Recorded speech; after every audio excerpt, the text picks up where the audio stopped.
Salut à tous les amis, j'espère que vous allez bien. On se retrouve ce mercredi pour une nouvelle vidéo. On va évoquer évidemment toute l'actualité du Barça. On va parler de l'avant-match Paris Saint-Germain-Barça à Montjuïc et plein d'informations de manière générale sur le FC Barcelone, le retour au stade.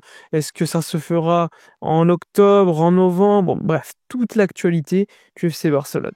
Mais juste avant, petit instant promotion. Aujourd'hui, je vous présente Oli. Bon, tu vois, ce moment où t'as fait un foot avec tes potes, que t'as plus d'énergie, bah t'as juste envie de te prendre un soda. Bah moi, ce que je fais personnellement, c'est que j'ai trouvé une alternative beaucoup plus saine, et franchement, ça change tout. En plus, le truc, c'est ultra simple, hein. En 2 gestes, c'est prêt, pas besoin de se prendre la tête. Tu verses le mélange, et directement, t'as ta boisson. Donc ça t'apporte des vitamines, de l'hydratation, et un petit boost de bien-être qui fait du bien dans la journée. Perso, ce que j'aime, c'est que ça s'adapte à tous les moments de la journée. Après une séance de sport, après un foot, même au bureau, quand j'ai un petit coup de mou et que j'ai besoin d'énergie, ça me rebooste.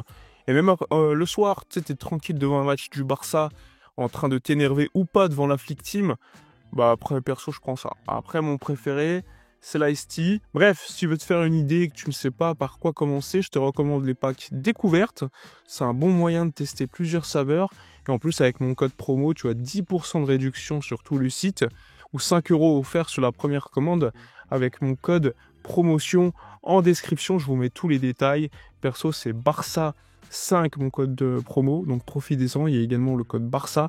Je vous mets tous les éléments dans la description de cette vidéo avec le lien, etc. Bref, c'est parti pour la vidéo de la journée.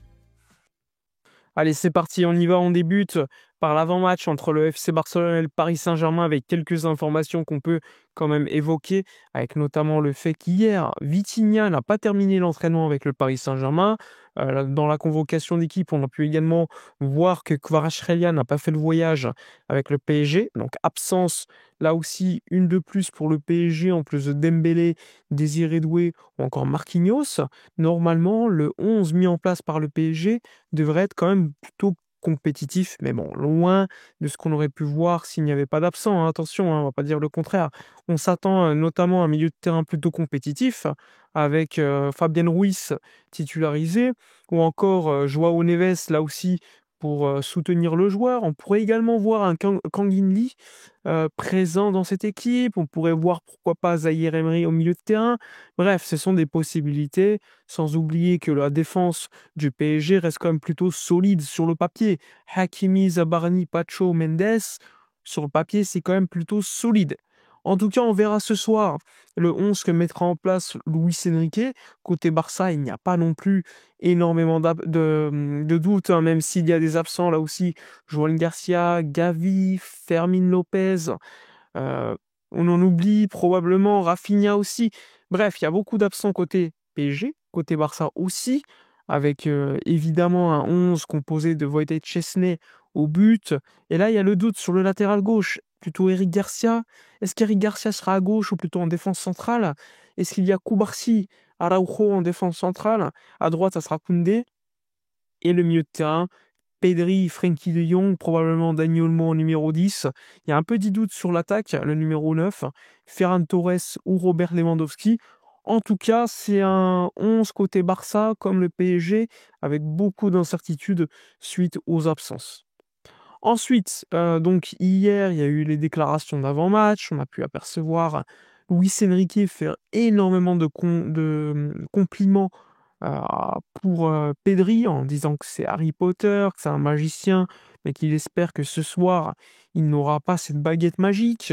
Hansi Flick a également énormément complimenté l'équipe du PSG. Bref, deux équipes qui probablement l'année dernière auraient pu s'affronter en Ligue des Champions, mais le FC Barcelone a été éliminé contre l'Inter lors de ce match complètement fou qui s'est joué sur une dernière action. Bref, on va pas revenir sur les mauvais souvenirs.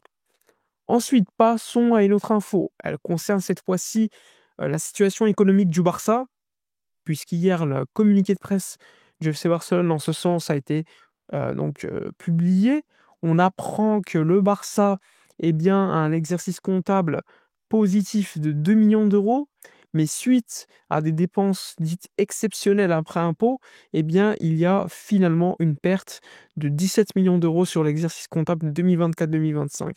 Le Barça estime néanmoins qu'il s'agit d'un exercice comptable plutôt intéressant, plutôt positif, puisque les dépenses structurelles et les revenus structurels sont quand même plutôt au beau fixe, plutôt égalitaires. Alors évidemment, tu as eu des dépenses exceptionnelles, on ne sait pas ce que c'est encore, mais globalement, ça reste un exercice comptable plus ou moins équilibré, même si s'il y avait eu les 100 millions d'euros des sièges vifs qui avaient été comptabilisés, le Barça aurait fini avec un exercice comptable positif, ce qui aurait permis donc de compenser le patrimoine net qui est aujourd'hui négatif à hauteur d'environ 100 millions d'euros du club. Donc ça aurait pu permettre au Barça de revenir à un équilibre à ce niveau-là aussi.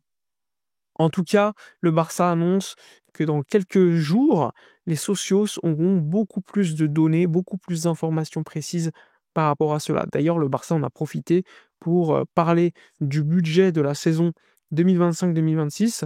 Il prévoit un exercice bénéficiaire de 4 millions d'euros avec un retour au Spotify Camp Nou, avec également une augmentation des revenus de sponsoring, etc., etc. Bref, tout cela on en parlera lors d'une vidéo beaucoup plus axée sur l'économie lorsque ces informations sortiront. Ensuite, alors le Spotify Camp Nou, qu'est-ce qu'on peut dire?